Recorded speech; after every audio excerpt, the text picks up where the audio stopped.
You've just joined the Prepper Broadcasting Network, where we promote self-reliance and independence. The views and opinions expressed are strictly those of the host or their guests. Visit us in the interactive chat room at PrepperBroadcasting.com.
Good evening and welcome to Preparing for Life Storms with BexarPrepper.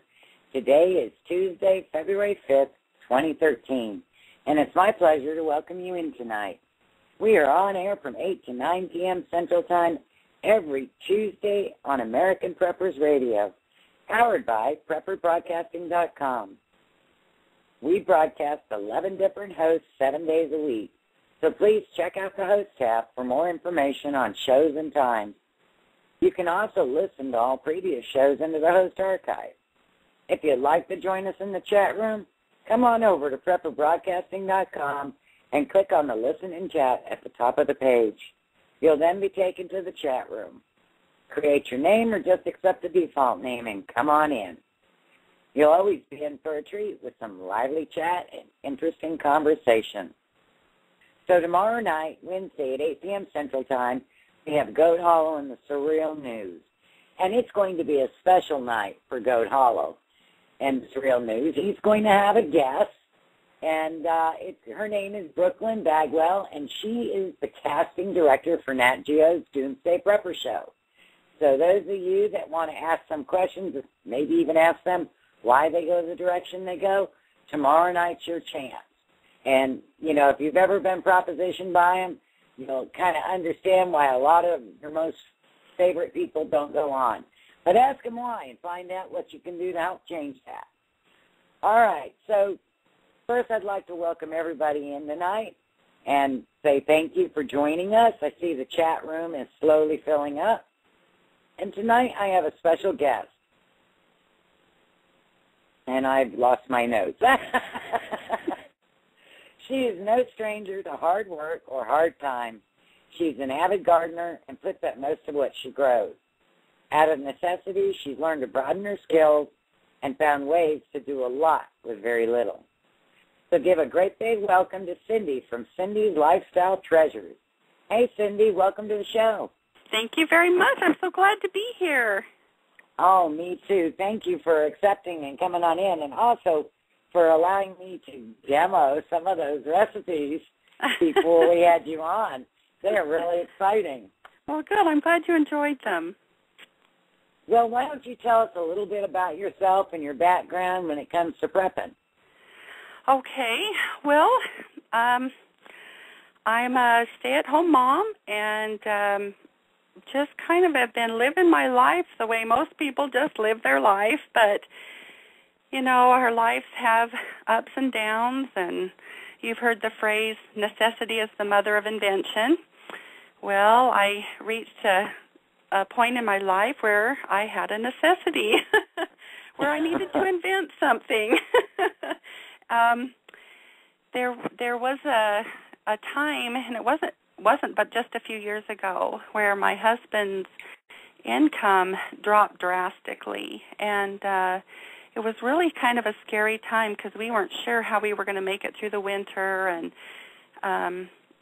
it was just really hard. Not enough income quite to get through what we needed to get through on bare necessities. And so I had a really great food storage. All my life I've tried to add a little more and do a little more with my food storage, and so I had a really great food storage all built up. And I've known how to use it, and I use it periodically, but this time I needed to use it all inclusively. I had first of all, there's 5 people in my family. There's my husband and I have 2 grown daughters and a son who was 15 at the time, which, you know, if anybody's had a teenage boy, you know they eat like 5 grown men. Usually. Yeah. They send you to the poorhouse in minutes. Oh, I'm telling you. Anyway, it was during this time, so there were 5 of us at home, and I had about $20 a week for food.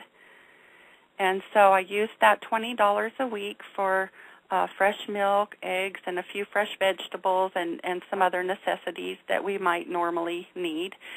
But I didn't have that much money to live on, and so we ate almost exclusively out of our food storage. And, you know, I make my own homemade bread and all that kind of thing, and I used my wheat an awful lot. That's kind of the basics of where we would get our food from, what I would base my meals off of.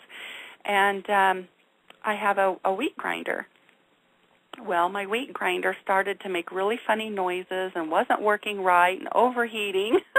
Oh, and I was in a panic. I thought, oh, my goodness, I can't live without my wheat grinder, and there's no way I can go get another one. So I decided I'd start experimenting.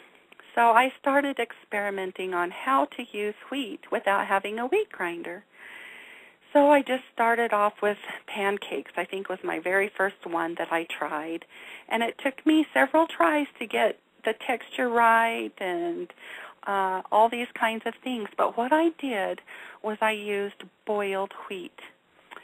And so I would boil my wheat and use it in that softened condition, and I would just add all the other ingredients that I knew I would need to add to try and make a pancake or any of the other recipes that are in the book. And so I started doing that and came up with wonderful recipes. And every meal because I was in a hurry to try and get these recipes going, because I knew if my wheat grinder went out, I was going to be stuck, and I needed that wheat in our eating. And so I came up with all these recipes, breakfast, lunch, and dinner. There was wheat, and all these meals. And I have to tell you, my kids, they loved it. They thought it was fantastic because they would try things out, and they would be my critiques. And they'd say, oh, Mom, this just isn't quite right. You know, I think it's a little too moist or too dry. Or Well, at least they were good critics, you know. I mean, yes. I still can't imagine your brain going there and saying, okay, I've got to come up with some way to use this, and actually putting the time in to do it. You know, I think that's the biggest part that nobody realizes, how much time it takes to get it right. Oh, yes, it took lots of time. It took months to get recipes right. Not that I would do them every day, but, you know, I'd try it again every week or something. I tried to better the recipe or whatever, but pretty much a complete winter season it took me to make all of the recipes that are in my book, but they were meal after meal using wheat. My one daughter, she says, you know, Mom, we really enjoy these recipes that you're fixing for us, and we really love them, but it's wheat, breakfast, lunch, and dinner. And she says, just do me one favor. Please never write a book on prunes. Yeah, but prunes are really good for you. That's kind of like the bean ones, you know. Everybody's got beans. She's funny. She says, you know, the wheat has made us very regular since we're eating so much of it, and so please don't do a book on prunes. But anyway, that's kind of how it all started. It was out of necessity. I needed to do something to feed my family off of what I had. And that's how it all came about. that's the part nobody thinks about, or a lot of us do because, we're preppers, but a lot of people don't think about the things that can go wrong in your life that can put you in a place where you need to live off something other than what you have. I mean, you can get sick, you can, lose your job. You could have a hurricane or a tornado. There's just so many things that can put all your best laid plans off to the side. And now you're like in this struggle. And I think that was just amazing you to see that you were ready to hit that spot. And well, yes, and, it took a lot of years of preparation to get to that point, though, because I knew one day I would be glad that I had what I had. And so every time that I could, I would try and add more and more to my food storage. And it started out with canning. That's how it started. Yeah, canning's good. Dehydrating's better, but canning's good. I love the can. I do, but it just takes up so much room. And I think that's why I like the wheat berry recipes the best, because of the fact that, if any of my listeners are like me, I've got 600-700 pounds of wheat. And, if I were to lose my grinder or the ability to grind my wheat, what would I do with 600 pounds of wheat? Oh, yes. Well, and in my book, almost all the recipes are for no flour recipes, where you don't use any flour. There are a few in there that take a small, tiny bit of flour, like the cookies.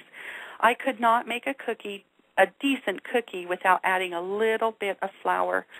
But when you're used to adding, 2 to 4 cups of flour per cookie recipe, and then you're only using maybe a quarter cup or a half a cup to a cookie recipe. Your peanut butter recipe actually doesn't have flour in it. No, it doesn't. And that's why I was so excited about that one. And you also have meat recipes in here. And what I liked about your meat recipes, it wasn't like you were going to make the oatmeal burgers or the bean burgers. You used it as an extender in a lot of your recipes, so that, you actually still got some meat, some actual meat in it. And I think that is the great part about this book. Hey, folks, the lines are open. Call at any time if you have any questions for Cindi. The phone number is 347-202-0228.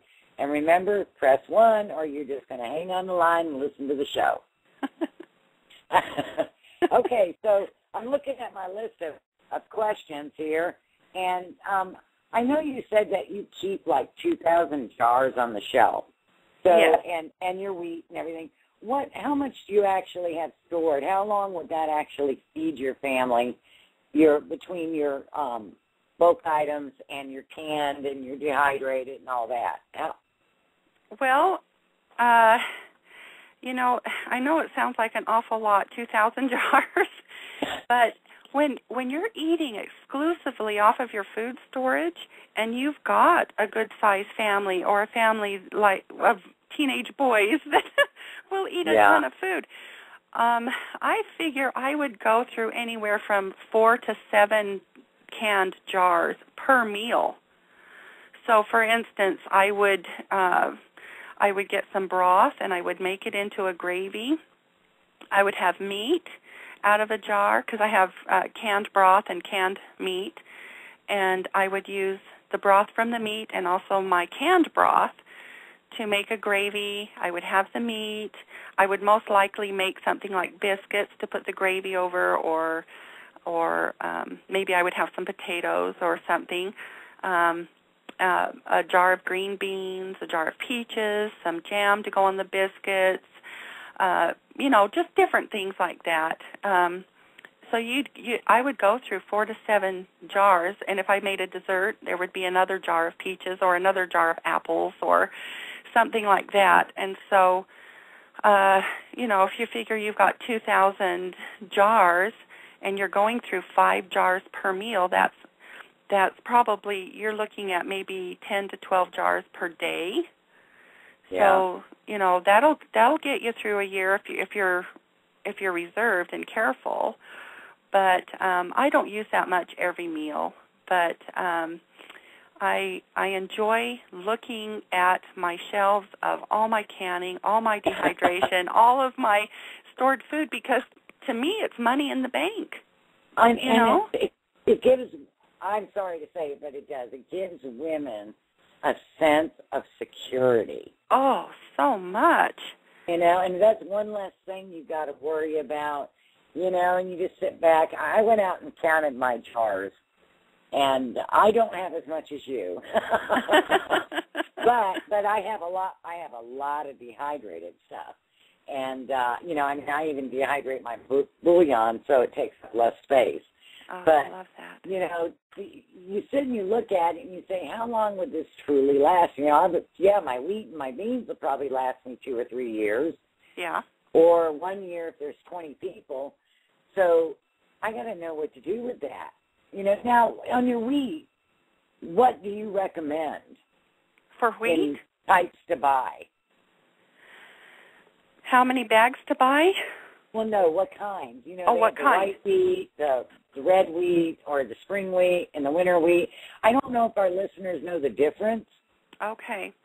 Well, for me, I like 2 different kinds of wheats for 2 different reasons. The red wheat, I like that for breakfast cereal because it holds its shape really well, and it's not quite as soft. And so for breakfast cereal, when you just boil the wheat, the whole kernel of wheat, and it pops open, it stays firm, and it's kind of chewy, and I think it has a better texture for eating just plain wheat. But if you want to use wheat in baking, for instance, if you do have a wheat grinder and you like to make bread, I find that the white wheat is the best. Whether it's spring or winter, I don't think it matters. White wheat will give you a better loaf of bread. It's more fluffy and light. I have done bread with both the red wheat and the white wheat, and the red wheat, it just ends up so heavy and so dense, and it even is a little more crumbly. So I choose not to use red wheat in my bread making. However, in the wheat recipes in my No Wheat Grinder wheat recipe book, you can use either one. For me, I like to use a mixture. I have a lot of red wheat that was given to me, and because I don't use that as much as the white wheat, I still try to incorporate a little percentage of it into my regular white wheat that I use for bread and for baking and different things. So I still will use some red wheat in there just because I have such an abundance of it. But if you really want a really good light loaf of bread, a light cake, if you're making a whole wheat cake with flour and that, I really like to use the white wheat when I do any flour type of anything. See, I'm the exact opposite. Are you? I love the red wheat. I just love it. I know that I would get a lighter bread if I used some of the white wheat, but I just can't bring myself to do it. And I did get a recipe, Breaking Bread the Healthy Way. Rory does a bread recipe that she gave me a loaf one day, and she taught it at their open house, but of course I couldn't stay for it. But she gave me her recipe, and I tell you what, her bread is amazing, and she uses a cup of white wheat or two cups of white wheat and 3 cups of red wheat. And, it turns out just like regular store-bought bread. Well, so I guess I'm going to have to break down and start using white wheat in my bread. Well, but I just love the flavor. It's so much stronger. It is. Yes, it's a more hearty flavor. Yes, but, it's a matter of preference. It's like some people like crunchy cookies and other people like the soft, chewy cookies. It's just a matter of preference what people like, and it also is a matter of what you have on hand, too. Growing up, my mom only had red wheat, and she always made these loaves of bread, and I think it must have been her recipe because they turned out like solid bricks. They were just so dense and so heavy that you ate one slice of bread and you were done. You couldn't eat anything else. It filled you up so full. But yeah, maybe that's why I like it, because it does fill you up and it goes further. We have a question from MIBYWSJQM. I just bought 2 pounds of wheat berries. No clue what type or what to do with it. MIB, you need to get her recipe book. If you don't have a grinder, it is an amazing way to start. And let's go ahead at this point in time, let you tell them where they can get this and what the cost is. Okay, I have a brand new online store on the web, and it is, to get there, it's www.cltreasures.weebly, which is WEEB as in boy, LY.com. So cltreasures.weebly.com, and it's my online store. You can go there and find out, and it's $7 for a book. And it's a tiny little book, but it's just chock full of every kind of recipe you'd ever want to just have a normal, regular life with normal, regular meals. Oh, it is. It's packed. I mean, I'm sitting here looking at mine right now, and you have main dishes, meat dishes, salads, side dishes, breads and cereals, and desserts, folks. It is an awesome little book, and it's small, so it doesn't take up a lot of room. You know, it's in a reduced size, so the book is like maybe 5 inches by 4 inches, and so it's really handy to have around. And you have a couple other books too, don't you, Cindi? I do. I have another book called Just Veggies with a Side of Fruit. I really got tired of just the plain old veggies that you serve with your meals. You know, mostly if somebody wants a vegetable, it's a salad. And I really got tired of just normal, regular salads. And so I thought, you know, I need some new dressing recipes, some new salad recipes. I also need new recipes, period, using vegetables. So I started gathering together all these ideas, and I put together these new recipes and new ideas using food from my garden, and found that I came up with some really good recipes, and I put them in a book because I really wanted to be able to, you know, how you make something, and it turns out really fantastic, and then you think, well, I don't know if I could make that again. I didn't write it down. And so, I know. So I just kept writing down everything every time I try something new, and I'd write everything down and try and figure out if I could make it into a recipe, and it just turned out really good, and I found myself going back more and more to these same recipes that I just started really loving as a variety to add. And, you know, the book is actually written specifically with the vegan in mind. So there's no egg, there's no meat, there's none of that. It's specifically for a vegan. However, in the front pages of the book, there are explanations of certain ingredients that are in the book. For instance, it calls for veganase. Well, most people won't know what veganase is. Most vegans will know automatically what that is. It's just a vegan form of mayonnaise.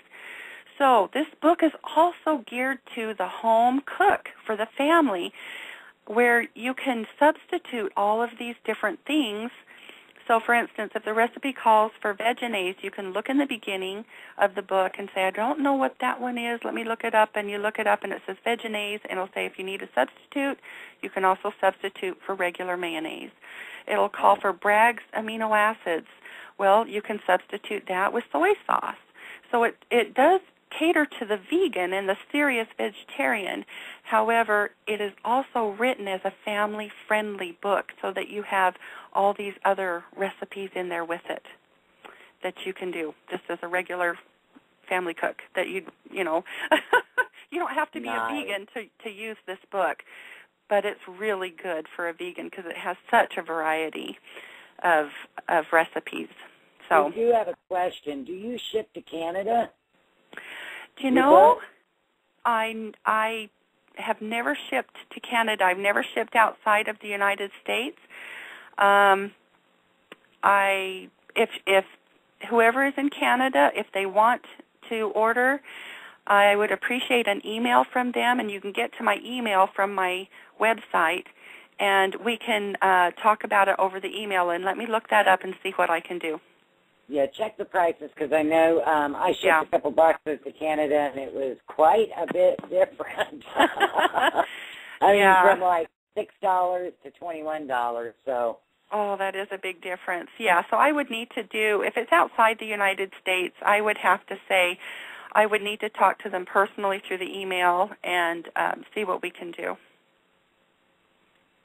And DB's asking, does the book have a substitution list for things like veganese? And the answer is yes. Absolutely. She just talked about that. So, but okay, so I'm kind of off track here. So let me regain my thoughts. Let's go ahead and take a minute break and have a little music interlude.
Okay, and back to the show.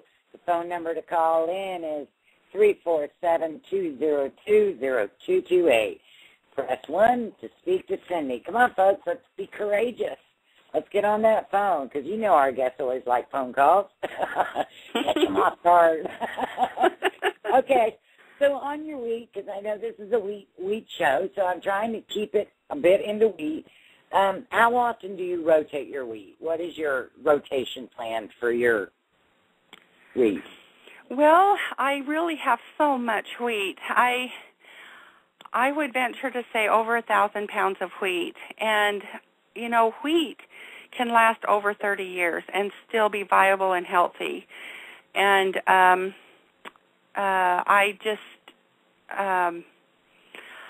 I haven't had a chance to rotate it much just because I have so much of it, and I do use it.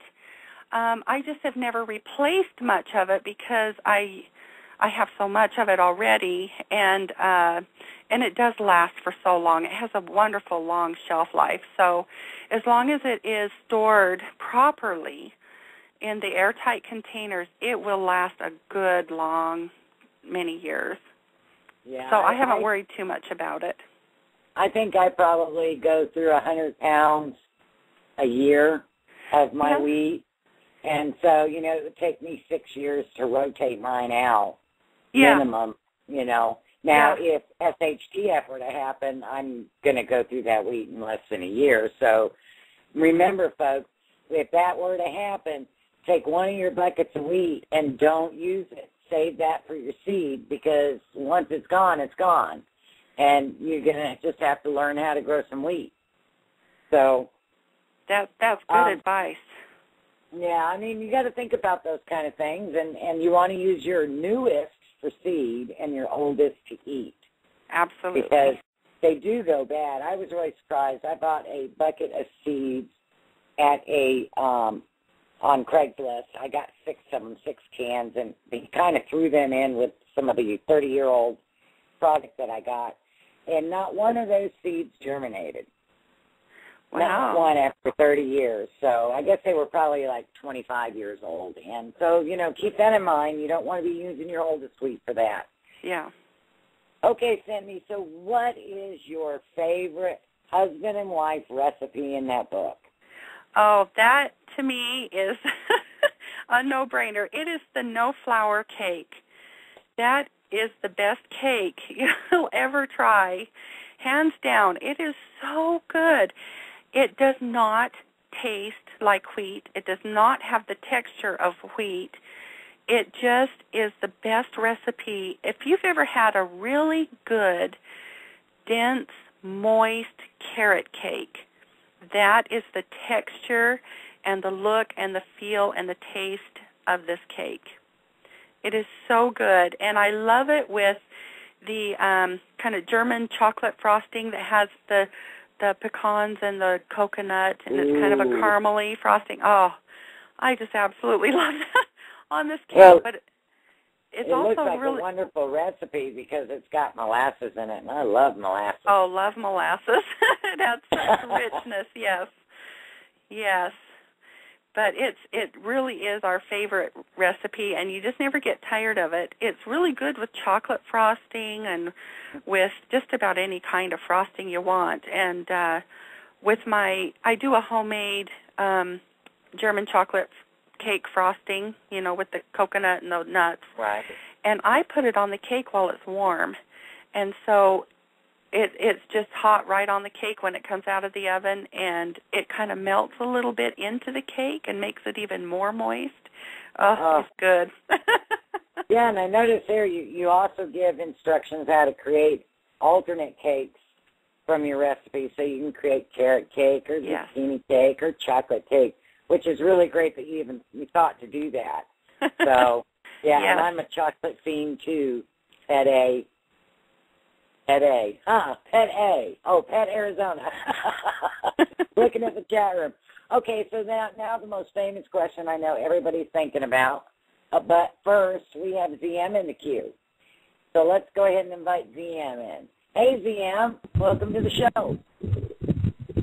Hello, I was just wondering if anybody has asked how much wheat do you actually need to store? Well, I think from what I have seen, they recommend about 300 to 600 pounds per person per year, but that's also a basic amount for when that's all you're living on. If you're just living on a little bit of wheat, a little bit of salt, a little bit of sugar, that kind of thing, you're going to want a lot. But I would think 300 pounds per year per person is a good amount. Wow, I got a ways to go. How about you, VM? You got a ways to go to get yours? No, but I don't have a way to start any of that. I'm sorry, I couldn't understand you, hon. I can't hear you, I'm sorry. Oh, I know there's some sort of interference on here. So how close are you to your 300 to 100 pounds of wheat? I haven't started any of it. I know. I'm just teasing you. ZM's our youngest person that I know that comes into the chat. And he's a great young man trying to learn, and he's just trying to pick up as much information as he can so when he's out on his own and he can start his craft. Well, that is certainly commendable that you're even thinking about it at that young age. Most kids in their early 20s, they don't even think about having a food storage, So that's really good that you're already learning and searching for knowledge. That's really very commendable. Thank you. You have any other questions, ZM? Nope, that's my only question. Well, thank you, hon, for calling in. You have a wonderful night. Yep, thank you. You too. All right, bye-bye. Bye. Okay, so let's see now. Okay, back to my question. What are your children's favorite recipe in the book? And just so you know, I'm writing that at the top of the page of the book so I know which ones to try next. Well, my son, he thinks that the pancakes are the best because this is what he tells me. He says, I like your pancakes the best because I can eat a whole bunch of them and not get too full. I like that answer. But, we actually did an experiment with those pancakes. I have for years made whole wheat pancakes all the time. Usually Saturday mornings are our pancake days, and we just really enjoy it for Saturday mornings. And so I have this recipe I've always made for whole wheat pancakes using whole wheat flour, and they're very good. But when I started doing this recipe with the boiled wheat, in my book I call it wheat base because it's the base for all the recipes in the entire book. But when I started using this boiled wheat for the pancakes, we kind of did an experiment, and it was something that we noticed, and it was that we weren't getting as full and heavy. Sometimes, if you're eating whole wheat pancakes, you can get kind of a heavy feeling in your stomach, and it wasn't that way. For some reason, I think our bodies must process it differently when the wheat has already been pre-cooked before you eat the pancakes.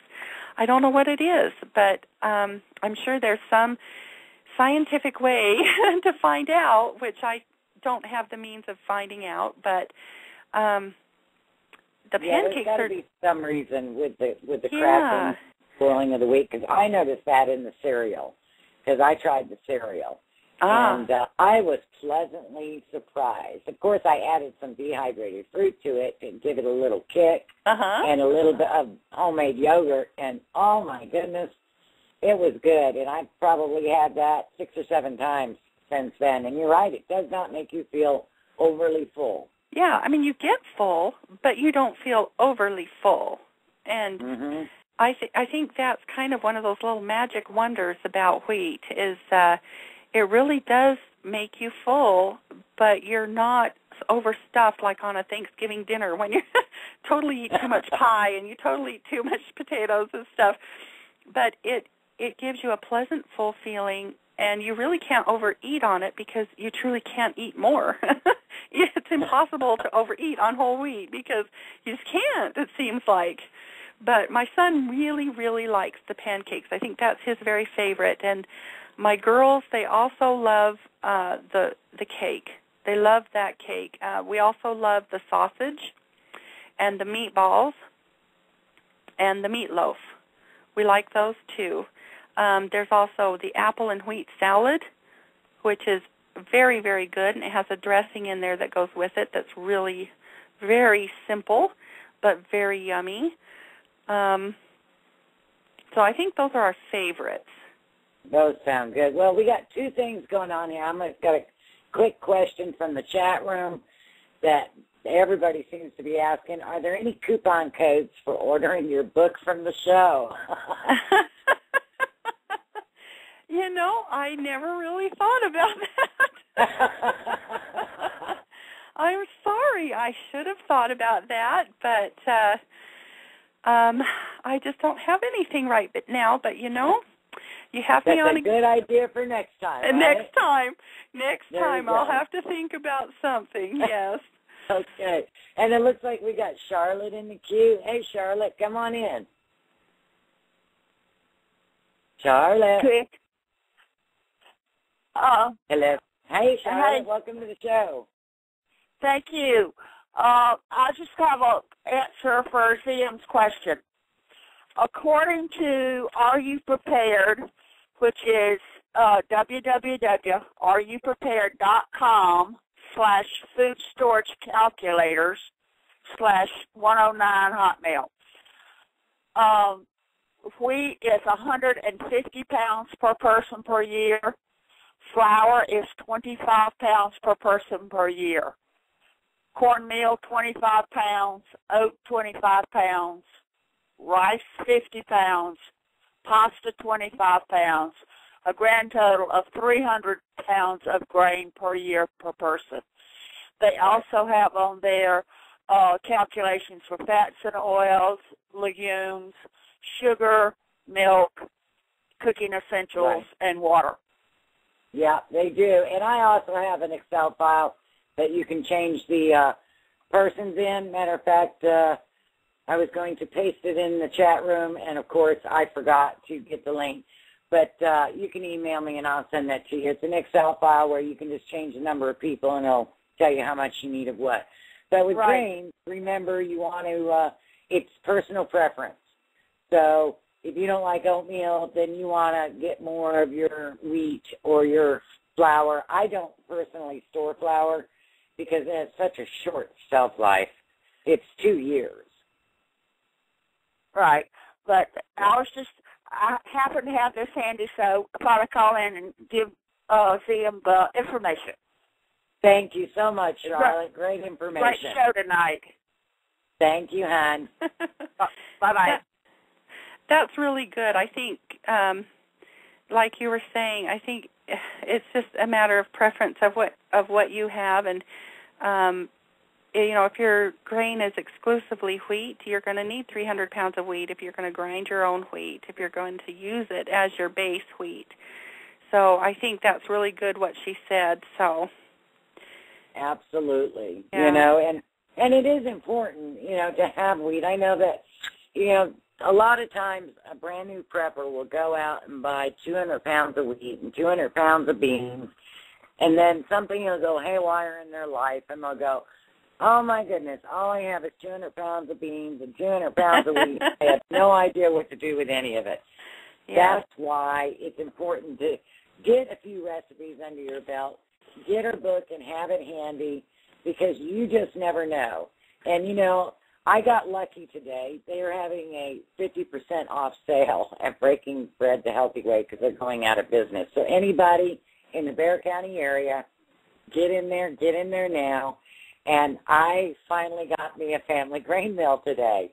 Oh, my goodness. So I got it at half price. Oh, wow. Well, don't you just love getting deals like that? Or, I'm sorry, a country living grain mill. Oh, that's wonderful. The nice one, yeah. So now I have one for my retreat and one for my home, so I don't have to keep dragging it back and forth. So I'm real excited about that. But they're expensive, and so that's why a lot of people don't have it. And even if you have a manual grinder, one of those cast iron ones, grinding wheat can get really tiring. Oh, it takes a long time. Yeah, to have some recipes that you don't need to grind the wheat, oh, my goodness, what a lifesaver that is. And, I tried to do bread recipes. I tried a lot of times to try and finagle this, using this boiled wheat to make bread without any flour, and I can't do it. So if anybody has a recipe out there that has where you can just use boiled wheat for bread, I'd like to know about it, because I can't do it, at least not in the modern way we know to make bread. It's just going to take some flour to do it. And so I never did put a bread recipe in that book, but I thought if you're making wheat in your cereal, if you're putting wheat in with your meats, if you're making wheat like in biscuits and the cakes and desserts, and you're adding it to your salads and your side dishes, well, you're going to get your grain in. You don't have to have bread to get your grain in. But, you just put a challenge to everybody listening and everybody in the chat room. Let's all try to make some wheat meat bread. I know I'm going to try. I'm going to see what I can do. Well, and I just know see how bad it turns out. I never could do it, so maybe that's a goal of mine, to just keep on this continuing quest to find how to make bread. But I figure, bread is not the only way to get your grain in, and I think a lot of people have a misconception about that. Grain can go in anything, and so, yeah, you don't have to have bread to use your wheat. No, but, with all that jelly we got canned, bread would be nice. It's true. Bread is a comfort food, too. And, I think a lot of people don't think about that in their preparations, that when you are stuck between a rock and a hard place and you're absolutely forced to use your food storage exclusively because you have nowhere else to go for food, you have some psychological changes that go on in your mind, and you start becoming a little bit sad and maybe even a little depressed with it, and it's hard to be creative. And so if you've got a book like the book I have, where you don't have to think about how do I use this food, and then it's got things in there for comfort food like the cookies and the cakes and the different things like that. Food is psychological to us. We all know that. We party with food all the time. We celebrate with food. And, there's no reason to go through a hard time in life without having the comforts of food and the good kinds of food we're used to eating. And I think bread is a very good comfort food. And so, I think it's important to remember that when you're in a crisis situation, it's good to have things that you enjoy eating, and you don't just have to eat plain beans and plain wheat. Right. And, everyone's got to have it because of the fact it stores so long. It's one of those things that just allows you to get your mind off of at least one thing in your preps. Yes. Between the wheat and the beans, you can just relax on those. Yes. And you can worry about everything else that you're rotating out. Absolutely. It can get overwhelming at times when you're looking at a full shelf. You're going to say, okay, so what needs to come next? And it's nice to just say, okay, my wheat's there. There will be no problem going through what I have in 30 years. Exactly. Do you store yours with Mylar and O2, or do you just put them in the bucket? I have them in a bucket with the seal. Mm-hmm. Okay. So a lidded bucket. See, I store mine in Mylar and O2, but mine are stored outside in the shed. Okay. And so it gives me that extra protection for mice or anything else that might try to get to it, or bugs. Because believe it or not, folks, bugs can get into your Mylar really easy. Really? I didn't know that. Oh, yeah. They eat right through that stuff. Oh, those my word. Weevils. And one of the things I found, and I know this is not the topic for it, but dog bones, anything dog, I don't know what they put in that stuff, but you will always get bugs in it within several years. Oh, my word. So be very extra careful with anything dog, and never store your dog food more than a couple of years, because it will go bad and your dogs will get sick. Good tips. Good tips. So, but I just thought I'd throw that in there. Okay, so I know you can, and I'd just like to know, how long have you been canning? Because I'm a canning lady. Well, I think I've been exposed to canning all my life. My mom canned all the time when I was young, and I was able to watch her do it. I never really got fully involved with her canning. I'd help her on occasion. I think my biggest job was just picking the fruits and vegetables and that kind of thing for her canning. But she'd usually do it all while we were at school, and so I never got to really be involved with that hands-on much. I did sometimes, but not a whole lot. But I was exposed to it to see how it worked, and so it was not an unfamiliar territory. But once I got married, and I got married young, my mother-in-law canned as well. And so she didn't have anybody really at home to help her can, and so she had me come and help her in the garden. I shouldn't say she had me come. I asked if I could come and help her. And she had a great big garden, and I helped her with the garden, and she allowed me to be involved with her canning. And she taught me a lot about canning and got me to love it. And so right from the start, when I was married, I started collecting jars and started canning, and it was from her garden. We didn't live but maybe a couple miles from each other, and so I'd go over and help her, and she helped me by teaching me. And I'll tell you, the best way to learn to can is hands-on with somebody who knows how to do it. You can read from a book and learn, and that's great, but you learn so much quicker, and you can ask questions and see the process for yourself. And it really is not a hard thing to do, but when you learn it with somebody who already knows how, it's so much easier. And I've just been canning ever since, every single year. And, at the end of fall, I think to myself, now that I'm much older, much older, I think, oh, can my knees take gardening one more year? I just don't know. And I think I'm so tired of canning.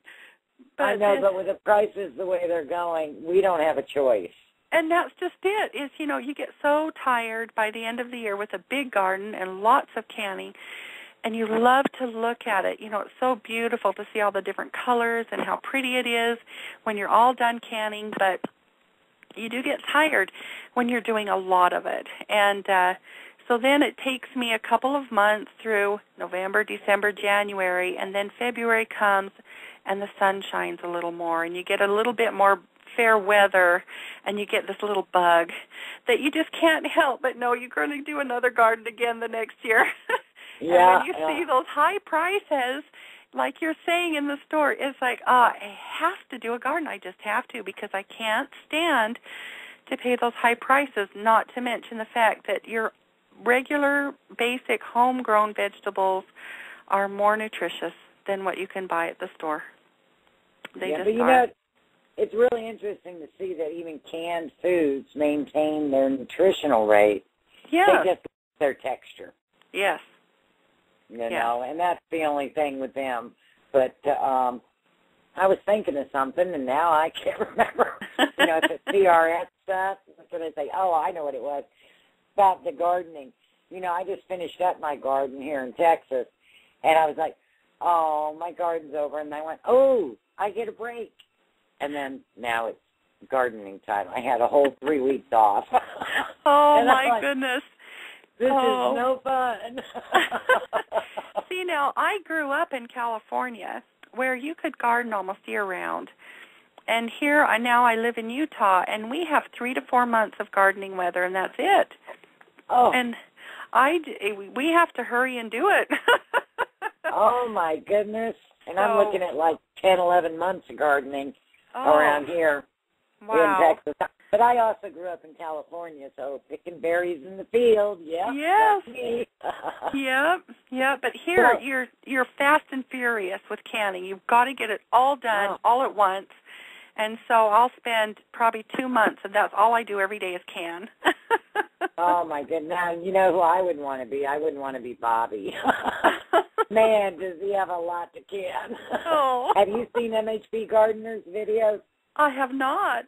Oh, my goodness, that man feeds his city. Oh, my goodness. He's an amazing gentleman. He's on Friday nights at 8 p.m. The first and third Friday of the month, I think, is when he's on. Okay, right, I'm going to have to listen for that. Yeah, he's a great guy, a very good friend of mine. And I just think the world of him. He's got his heart in the right place. So we're just about out of time, so I wanted to ask you, are there any tips or tricks that you would like to share with us before we close out tonight? Well, I think maybe the only thing I can really say is that if you haven't started with your food storage, just start with something. You know, start with your basics. What are your basics that you know you'll eat? Just start with something, because when everything is all boiled down to it, you need food. You just are going to need food sometime in your life, like you were saying before, whether it's unemployment problems or health problems or weather problems that permit you to only have to use what you've got in your house. I think it's like money in the bank to have a food storage, because if there is no way to go to the store, if the stores have if they're cut off for some reason, the roads are torn up or something, and nothing can come to the stores, then there's no food to buy. So money is worthless. If you've got $1 million to pay for a loaf of bread, but there's not a loaf of bread to be found, it doesn't do you any good. But if you have a store of food in your home, then it's like money in the bank, and you will feel safe, and you will feel secure, and you won't fear the coming of those times, because you'll know you're already prepared. And I think that's probably where it all boils down to. I think that's what prepping is all about, is being prepared. And you need air to breathe, and you need food food to eat to stay alive.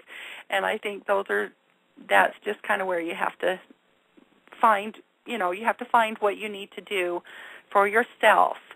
And it's all very individual on what you like to eat, what you want to store, and then just build from there. That is some great advice, and that's the exact question that Rebecca asked before I got booted out of the chat room and offline. So I'm offline, folks, but I'm still here. And that is some great advice because, it doesn't matter if you have a small budget or a big budget. Just start somewhere. Just buy that extra can. Buy that little bag of rice. Buy something every time. Take your change and put it in a jar. And once a month, go buy stuff with that.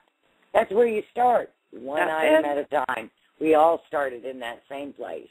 Yeah. Well, Cindi, I want to thank you so much for coming tonight, and hopefully we can have you back again another time. It has been a wonderful evening, and you've given us such great information. Well, thank you. It has been my privilege to be on this program. I really appreciate it. Thank you very much. You're welcome. And don't forget, folks, check out her YouTube. It's My Treasures 2 is her YouTube channel, and you can order her books. Can you give it one more time before you sign off from me, Cindi, if you're still there? You bet. It's www.cltreasures.weebly.com, and Weebly is spelled W-E-E-B as in boy, L-Y. So cltreasures.weebly.com. Thank you so much, Cindi, and you have a wonderful evening. Thank you so much. All right, bye-bye. Bye-bye. Okay, folks, join me Tuesday, February 12th at 8 p.m. Central Time. My topic will be canning versus dehydrating. What method is the best approach? So you found this great sale at the store, roast beef, carrots, and you're not sure what method would be the best approach. That's the question many people have. How do I know which method to utilize for which product? So come join me on Tuesday, and we'll talk about this and any dehydrating or canning questions you may have, like the ones I've been getting a lot lately. Can you can Brussels sprouts, or would dehydration be better? Or do I can my potatoes or dehydrate them? We'll give you maybe not the answer to which way you should go, but the differences between the two and what your products will do. I've got about 35 or more, I'm not telling, years of experience in canning and dehydrating, and I'll do my best to answer them. So let me leave you with my weekly quote. Boy, am I tongue-tied this evening. Plant a kernel of wheat, and you reap a pint. Plant a pint, and you reap a bushel. Always the law works to give you back more than you can give. Anthony Norvell. And don't forget, folks, my contest is going to be announced on the 14th. And if you're not a subscriber already, when I announce the contest, you cannot enter. This is going to be for subscribers only because it's an amazing prize. For now, you can find more from me on YouTube and on Facebook, also here every Tuesday on PrepperBroadcasting.com. Thank you for spending your valuable time with me. Good night and blessings.